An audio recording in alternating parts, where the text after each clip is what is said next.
gonna get right into this next one then. Horrors Found in Dark Web Marketplaces by Pharrell McGuire. Okay. This is a documentary production. It's summer 2022. Okay. And 27-year-old Why is it so low? Churchill is doing what he does best, playing tennis. The Arkansas native has shaped his life around the sport, having won several major tournaments and even once finished in the top 70 in the Southern Division of the U.S. Tennis Association, a national caliber ranking for junior players. Damn, so he's pro tennis After type studying shit. sports Okay. management in university, he got a job working for the Summerhill Racket Club in Fayetteville, teaching tennis at every level.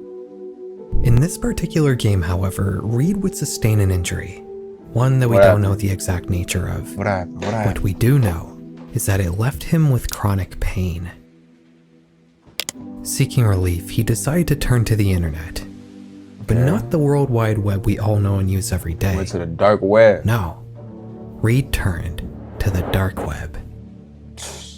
He loaded up a special web browser called Tor, one that's capable of accessing the dark web, and found a marketplace. However, he had to make an account before he could see what was available, a lengthy process that involved mandatory two-factor authentication and even setting up PGP encryption. After about an hour of setup time, Reed was in, and he began combing through the listings, eventually settling on a bottle of oxycodone pills, a behind-the-counter painkiller commonly prescribed to those with acute musculoskeletal pain. He fills out a short form and then hits order, hopeful that the medication will help him feel normal again. Shit, hopefully you even get that shit. Sometime later, maybe days, possibly months, Reed's father David arrives at his door. He rings the bell, but his son doesn't let him in. Concerned, he uses his key and comes in anyways. He calls out, but his son doesn't answer. He wonders if he simply isn't home. But that thought is soon erased when he walks into the living room. Oh shit! There, they killed his son? Reed is all splayed out, half on the couch, half on the floor. His skin is cold and his body is stiff. There's no question about it. Oh wait, no, he OD'd. He's dead. After an autopsy, authorities would find fentanyl in Reed's system. The pills he bought on the dark web were laced with the incredibly dangerous substance. I thought he was the one coming in. It would take a few years of intensive investigation, but the FBI's Joint Criminal Opioid and Darknet Enforcement Unit would eventually identify the marketplace Reed had ordered his medication from. A platform called Incognito, one of the largest dark web narcotics bazaars ever operated. What? It had been live since 2020, offering users all manner of illicit substances. There was one rule though: no fentanyl. The substance was simply too dangerous. Miscalculating a dose just die over a little fucking, to kill somebody. A little tiny bit. Still, that little bit that's in this bitch, you can die over that. That's crazy. Fentanyl-laced substances masquerading as legitimate prescription medicine was a problem on the site, and enforcement from the platform's admins on this particular issue was poor. Keep that thought in mind for later. The main admin on the site dark was web, a user no named fucking Pharaoh. real admins anyways. Not much was known about him. The platform he had designed had security and privacy ingrained in every corner of it, but that wouldn't stop the FBI from finding weak spots. Specifically, authorities were able to trace several large crypto transfers from some of the market's known wallets to a personal account at a centralized crypto exchange. Yo, imagine how much that's worth now, bro. 15 Bitcoin. Dealt in crypto before, Holy you'll know shit. that these massive exchanges require a lot of personal information, even copies of passports and other forms of photo ID. Really? You need all that to transfer your Bitcoin? At least that much? His real name was Rayxiong Lin. He was a Taiwanese man and was shockingly only 23 years old at the time he was identified in 2024. Meaning he was only 19 when he started one of the dark web's largest drug markets. Really? Sensing the authorities were closing in on him, Lin would execute an exit scam on Incognito. This is fairly common on the dark web. Most marketplaces operate on crypto, and transactions usually happen through an escrow wallet owned by the marketplace. Yeah, that's the thing. Without any rules or regulations, and with the people operating these platforms being anonymous criminals, many dark web marketplaces end when the person operating them decides to shut everything down and run away with all the crypto in the escrow wallet. In Incognito's case, Lin managed to steal at least $1 million worth of user deposits according to the DOJ. $1 million? But he didn't stop there. Of crypto? Oh Despite my claiming god, to have imagine built what that worth Incognito now, with security and privacy in mind, Lin, in reality, had been secretly collecting all user data on the site, including private messages, transaction info, and order details. He threatened to publish it all to the internet if vendors didn't pay him a ransom. It wouldn't matter though, because Lin would be arrested on May 18th, 2024, and authorities would seize the entire Incognito database 100 and mil of copy, illegal giving them narcotics. ample evidence to go after Damn. and arrest the vendor that had sold Reed Bro got hit with Churchill a the pills that had crazy killed him. case. His father David would give a tear-filled testimony at Lin's All sentencing because that hearing guy in died? February 2026, labeling the day he discovered his son's body What? as the worst day of his life. He would look Lin in the eyes and state, Remember this face while you're in a cell. minutes after David's testimony, and they're however, blaming him? something would be I revealed mean, that yeah. would turn this Let's see entire how, case but- upside down. A detail that would bring into question the entire legitimacy of the FBI's investigation. But before we get to it, a word from today's sponsor. Oh my Data god, nobody brokers. give a fuck about the sponsor, dude. Nobody They give a take fuck about the this sponsor, publicly your dude. daily vulnerable. This video as Holy attorneys long-ass would drop sponsor. a bombshell. Lin didn't run Incognito alone. He had several moderators working with him, each of Okay. which had varying levels of power on the marketplace, which had moved more than $100 million worth of product in its lifespan. According to court filings, one of these moderators that allegedly held more power than the rest was working for the FBI. That's right, the FBI had an informant high up in Incognito, and according to Lin, They were essentially managing the site. They handled daily operations and every facet you would expect from an administrator lacking technical expertise. Lin alleged that while he managed the technical side of the site, the informant ran that's how they day-to-day got all the operations, data and shit like something that. It supported in was their communications with the FBI, right there, with the informant themselves with all the stating that fucking they information. personally Boom. oversaw 95% of the transactions on the site. In fact, the FBI informant had the explicit Thank you for the authority to follow. remove any vendor they caught selling fentanyl, but they not only chose not to do that, but they even reportedly engaged in several debates with Lin on the issue of fentanyl, allegedly advocating to get the very dangerous substance unbanned from the marketplace. Really? The prosecution would argue that this was all necessary for the authorities to build a chain of evidence that would eventually trying lead to to Pharaoh being unmasked sell and charged. fentanyl off the- And they'd Whoa, also insist that that's Lin wild. was I the ain't gonna lie ultimate to you. decision maker on the site. But the judge would express a decent amount of skepticism about why the FBI allowed the Something had infiltrated this operation, had let it go on for as long as it did. She said in the hearing. operation to continue Okay. as long as it did, after they had already infiltrated the site's upper management. Lin's defense would state that this informant may have even had a role in the sale of the exact pills that killed Reed Churchill, but it wouldn't do so- much for Lin. He had the drugs like on hand, or was like just a marketplace that was? He'd be sentenced to 30 years in prison, and could, you as know, of July list up your 2026, own things. he plans to appeal, the existence of the FBI informant being central to his planned defense. Picture this. A grieving father walks into a courtroom to confront the man responsible for his son's death. He delivers the most emotionally devastating statement of the entire hearing, and then has to sit and learn that the US government itself had an embedded agent apparently personally running the platform. What do you think his reaction may have been?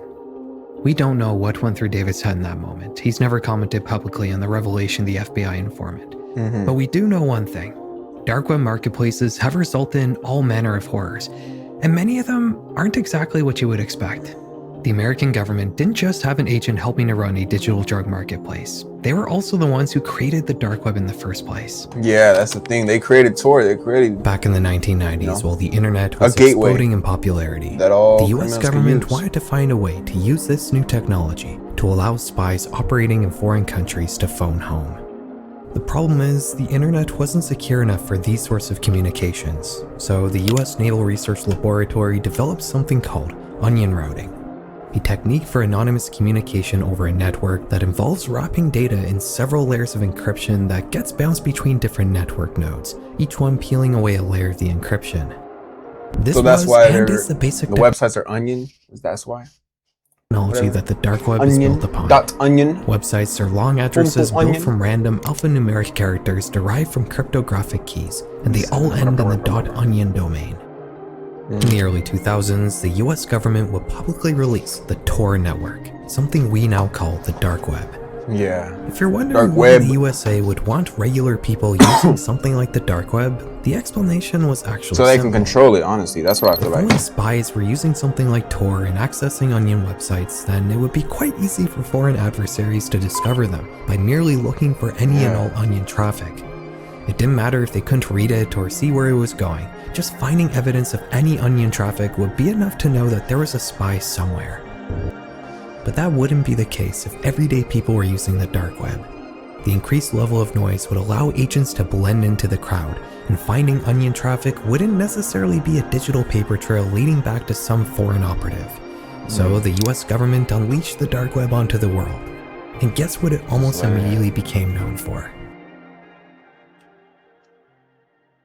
You know what's crazy, bro? That looks like one of the a Masonic. Now that I look at it, it looks like a Masonic symbol, but just without the backwards eagle, just a regular eagle. And then, whoa. Maybe that's just, I don't know. Whoa, that was a little. As you can imagine, there's a reason the dark web earned its name. The majority of Onion websites are illicit in some fashion, Violent, but the biggest category of legal websites being illicit drug social marketplaces. hacking, illicit. The second largest category, however, is illicit finance. Illicit Hydra is a finance, isn't that like marketplace that once scamming? operated Shit in like this that? category. While you could also find illicit substances here too, this Russian platform offered Whoa. many other different categories of products, including stolen credit cards, bank credentials, forged passports, and even physical You can get cash, passports out of both that bit too, counterfeit and goddamn. real. The site also had a unique innovation. Instead of operating on traditional courier services like other marketplaces, Hydra instead operated its own dead drop system. Cladman, low-paid independent couriers would pick up packages and bury them in parks, place them under benches, tape them to the inside of garbage bins. If you bought something on Hydra, you would receive a set of GPS coordinates and a photo of the hiding spot where your package was waiting for you. Whoa. The Clad system made Hydra incredibly difficult for the authorities to prosecute, but just like Yeah, I can see Incognito, why. I it ain't too gonna would lie. eventually fall, being taken off. But the thing is, they could just. Oh, but you would never know where the fuck that shit's at, bro. I ain't gonna lie, you would never know where that offline in shit's at. Damn, 2022, I'm trying to think of a after German workaround. authorities seized the platform's infrastructure. Hmm. Between Hydra and Incognito, you can get a rough idea as to the source of offerings you can find on the dark web. It mostly comes down to drugs and stolen/forged goods. But that's what you can find on the big platforms. The Goliaths that process millions or even billions of dollars and then eventually get taken down by the authorities. Yeah, what about the What smaller about the smaller ones platforms? that nobody looks at? Are there websites on the dark web that No. offer a more niche selection? In Akash mid-2026, Sharma. open source intelligence researchers working for the magazine India Today would come Okay. across a strange set of websites on the dark web. They were all marketplaces, but they weren't selling narcotics or forged documents. What were they selling? Prices for these items were much higher. 35,000. Tens of thousands of Whoa. dollars even. For what? What could cost so much money on the dark web? Let me guess, kids. Human liver for sale. liver. Whoa. Human lungs for sale. Lung. Human heart for Whoa. sale. What? Just straight body parts. These sites were all claiming to offer real human organs for exorbitant prices. What? The global illicit that's organ fake. trade What is the huge, fuck? with 5 to 10% of transplanted kidneys worldwide being, quote-unquote, From the illegally dark acquired. market. The intelligence team decided to pose as a buyer seeking a kidney in India. They What? began the purchase process, and the seller quickly moved the conversation over to Telegram, the private messaging app of choice for Telegram. organized Really? crime worldwide. Really? The So that's seller what they be claimed to doing have everything what they for the described tour? as a Off fresh tour? harvest kidney, available within a 24-hour window, and later offered a live matching donor in Delhi, supposedly a 24-year-old male with O negative blood. The seller quoted the intelligence team $50,000, $50,000, which they claimed Holy covered surgery, shit. hospital stay, airport pickup, Surgery and even too? donor compensation. Whoa. The seller then demanded a $2,000 deposit in the form of Bitcoin That to sounds like reserve the donor, with the remaining balance lot being for only payable after the 50,000. transplant was complete. India Today would reach out to a selection of doctors who all said that no hospital in the country would be legally able to accommodate a procedure like this. And the likelihood of an entire hospital being complicit in a major crime like this was essentially zero. The researchers would continue to speak to the seller, who provided the name of a Mumbai-based urologist. That was the end of the information drop, however. The seller wasn't going to give up anything more until they got their $2,000 in Bitcoin. The research team was able to match the name of the doctor given by the seller to a real urologist working for a private hospital, but they weren't able to verify whether or not it was the same doctor the seller was referring to. Okay.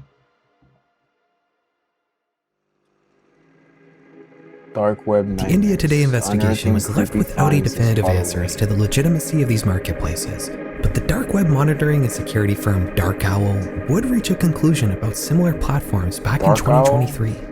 They too would find several sites claiming to offer human organs for sale, for similar prices as the platforms India Today investigated. While they didn't contact any sellers, they were able to piece together the truth by analyzing the sites themselves. For one thing, many of them seem to state that human organs are viable outside the body for an entire year, a claim that is scientifically impossible. Moreover, many of these sites use the same stock images of organs. They also analyzed the Bitcoin address listed on one site. The total amount received in his life was $34,000, but it was currently sitting at $0 at the time of Dark Owl's investigation. The majority of transactions on that address were only between $1 to $200, far below the tens of thousands of dollars the items on the site were listed for. That's weird. It has to be going. By the way, check out this screenshot they took. Why is this the image the platform decided to use? The listing is for a human heart from Central America. Is this some sort of mistake? In the same investigation, Dark Owl would also uncover a marketplace that claimed to sell human meat, apparently sourced from morgues and road accidents, according to the website. The conclusion reached by Dark Owl and other security firms who have investigated platforms like this is that the majority of dark web marketplaces claiming to offer human organs for sale are nothing but scams. Yeah, that's what I'm thinking. They're trying to steal your operation to run? Selling actual human organs on the internet, which involve incredibly complex logistics and sophisticated skilled work, requiring all manner of seasoned professionals, or just scamming people who are looking for organs out of a bit of crypto. That's the thing about the dark web. You hear all sorts of stories about the scary things you can find for sale, but a lot of it just isn't real. You never know if it's real, yeah. In fact, the vast majority of marketplaces on the dark web are outright scams. It's much harder to find a legitimate platform offering real things. In fact, sometimes you can't even be sure if the legitimate platform you're using is real or not. Because onion links are in the form of random characters, it's very easy to make a fake version of an existing platform to pass off as a real thing, with unsuspecting users not noticing that the URL is different. Yes, scams are the most common form of illicit activity happening on the dark web, but no scam has been quite as notorious and dangerous as hitmen for hire. Hitman? Oh yeah, I've heard hella videos about this shit. Seen hella videos about this shit. The idea of hiring a hitman through the internet is almost as old as the World Wide Web itself. In 1995, former Intel engineer Jim Bell wrote a series of essays titled Assassination Politics. It outlined a potential internet platform that would offer bounties on public officials, which would be crowdfunded by disgruntled citizens. A user could anonymously propose someone to be killed, offer a dollar amount, and could even make a prediction on whether or not the bounty would be successful, a precursor to the actual prediction markets that exist. You could even bet. Wow. The assassination part of the platform, though, would never come to fruition. In 2013, the platform outlined by Bell would actually be attempted by a dark web user calling themselves Kuwabata Sanjuro, naming themselves after the conniving Ronin from the 1961 Kurosawa movie Yojimbo. Their platform would collect bounties on public officials at the highest level. Damn, some of them as large as $75,000. For Obama, Sanjuro's assassination market would garner a lot of buzz in the mainstream media, but it would ultimately fail to lead to any known killings. Oh, so nothing ever happened. Eventually cash out $1 million from the platform and then take it offline in 2018, rendering the entire thing a scam.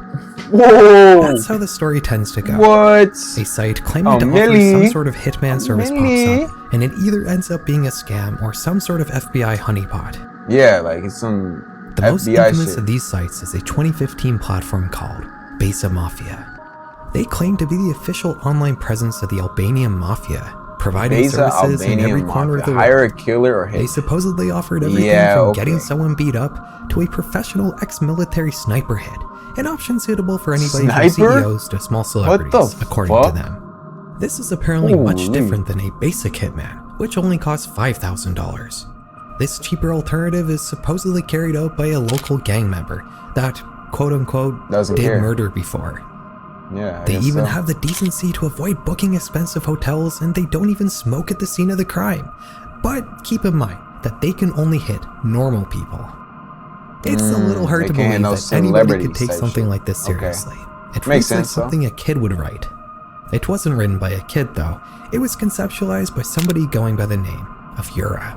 Yura. Believed to Who's be an Yura? Albanian man living in ¿Quién es Romania, Yura? leaked admin messages from the site would reveal that Yura once stated that the platform's secret purpose was to scam criminals out of their money and to report potential murders to the police.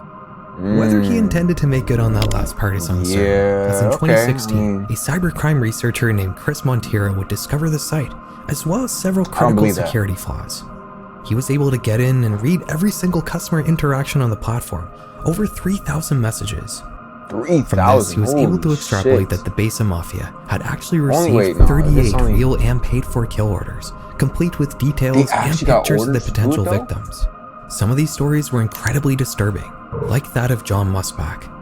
This New Jersey man had previously been charged with a heinous and unmentionable crime in 2015. A year later, he would pay 40 bitcoins to the Besa Mafia. Whoa, hey there, I'm in South New Jersey. I need a handgun. I want to act the ability to do it myself. How would I get this work done? How much would it cost? Opportunity to get a gun order. I could place a hit order. I can budget up to $20K, $20,000 for the order. And they're asking about the age. What? He said, nah, let me do This young victim 1850. assassinated Hey, before bro, he stood trial. you can negotiate on that? He'd eventually be sentenced What? to 38 months in federal What in the prison for world? conspiracy. There's no way. Over the next decade, Montero and his team would continue their investigation, uncovering several other Hitman for Hire platforms operated by Yura, each with their own exploitable security flaws. They'd eventually uncover more than 1,000 verified kill orders. In 2022, the Romanian authorities would crack down on the Besa Mafia, raiding 7 houses and arresting 5 men. It's unknown whether Yura was among 7 them. houses. Some of the Damn. hits uncovered by Chris and his team would lead to real legal charges being brought against those who had ordered them. Some of them would even foreshadow real murders. There is one case, though, in the recovered archives So of the Besa basically Mafia saying that they might have done that it. just doesn't make any sense. What happened? Brian Njoroge was a U.S. military serviceman stationed in Kentucky. Okay. Born in 1996, he supposedly had a very active social media presence and was of Kenyan descent. Okay. In early June 2018, he was on leave and had booked a trip to Clarksville, Clarksville, Indiana. Indiana, opting to stay in an Airbnb. Little did Okay. he know that someone had taken out a hit on him. Really? On May 29th, a user going by the name Toonbib would contact an administrator on the Besa Mafia website. They transferred around $5,500 worth of Bitcoin into the platform's wallet and outlined that they wanted Brian dead. They attached a wanted him yearbook dead, photo of wow. him and the address of the Airbnb he was staying at, mentioning that he would be there from June 1st to 11th. The administrator would respond stating that they would assign an operative and the job would be done in a week, but Toonbib would never respond. This would be the end of the interaction. On June 9th, a man walking his dog in Clarksville would He just notice sent the something money odd and lying under never- the bleachers in a What? local baseball field. He'd walk a little closer to get a better look, only to find that it was a human body. Oh, The police are shit. called and the corpse is identified as Brian. Oh, Njoroge. imagine walking, just Throughout walking your dog and investigation, finding a men would piece body. together that Brian had What the stolen a fuck? gun from a nearby shooting range the previous day and had taken it to the baseball field to end it all. Oh shit. The coroner would then rule that the death resulted from a self-inflicted gunshot. Clark County. Whoa! Isn't that Nevada? The fuck? Billy Scott said Wednesday, Njoroge's death is preliminary or attributed to self-inflicted gunshot wounds. Toxology report. And the case would be closed within days. I can't speak. The lead Holy detective shit! would I'm state so that he had been aware of the hit bought on the dark web, but What? ultimately disregarded it can't as speak. there was no factual evidence to suggest anyone other than Brian being involved in this case. The kill order wasn't the only suspicious piece of Are you evidence. sure about that? When the police searched Njoroge's home, they'd find that his computer, camera, and 2 smartphones were all missing. They'd never be recovered, Neither would the That's bullet weird. that killed Brian, which was never located by police. See? Even more questionable, however, was Brian's life insurance policy. Definitely wasn't a fucking It was worth $400,000. And just suicidal, 1 month no. before his death, he had switched the beneficiary from his parents to a female friend. This friend has never been publicly identified, but many speculate that it could potentially be the Toonbib that ordered a hit from the Besa Mafia. Toonbib. They clearly knew intimate details about his life, right down to the address of the Airbnb he was staying at. There have been several other higher profile deaths connected to the Besa Mafia, like Amy Louise Allwine. She was the wife of Pastor Stephen Allwine, Is that and in May somebody that they hit? 2016, the FBI would knock on her door to inform her that someone had bought a kill order on her on the dark web. Nah. She too would eventually end up What? dead. But in that case, it was revealed that her husband had not only ordered the hit, but had Her reportedly been husband? the one to murder her. Nah, after that's wild, bro. realizing You're he had lying. been Her scammed. husband? Every death attached to the Besa Mafia more or less plays out in that Hire a fashion. hacker or Someone places a hit, realizes it's not going to happen, and so they take matters into their own hands. That is except for Brian Njoroge. He's the only death that wasn't ruled a murder. It's certainly possible that the police's official sure story about that, about though? Brian could be true. Are you sure about But that? wouldn't it be a crazy coincidence if somebody paid thousands of dollars to take out a hit on him just 1 week before his death? Samuel Njoroge, Brian's father, maintains that the police investigation was fishy from the beginning, and he disputes their official Yeah, narrative like, for his son's death. How are you guys He's gonna also not find previously no stated that there's a gun shell number- casing, no nothing, and then rule it out as a, as a suicide? Like, it just doesn't add up. None of it adds up. Of inconsistencies But, hey, between the police I guess reports so. and the coroner's autopsy, but those details have never been publicly revealed. Brian was buried in the Dallas-Fort Worth National Cemetery on June 19, 2018. Damn, R.I.P., No charges bro. have ever been filed in his case. Toonbib has never That's- been identified, and the police ended their correspondence with independent So that's investigators. the only by one that stating, went through? "We're done with this case." I'm curious, what do you think happened here? Is this a case of a real hit being carried out? Yes, Or is the obviously. police's version of events true? Or is there some third possibility that hasn't been brought up yet? Let me know what you think in the comments. Guys, thank you very much for watching. If you enjoyed the video and you Damn. want to get more content like this, recommend it to you on Damn, YouTube. what do y'all think, man? What do y'all think? I think that shit was for sure a hit, obviously. But damn, that was it, man. Horrors found in dark web marketplaces by Pharrell McGuire, man. On to the next video, dude. On to the next video.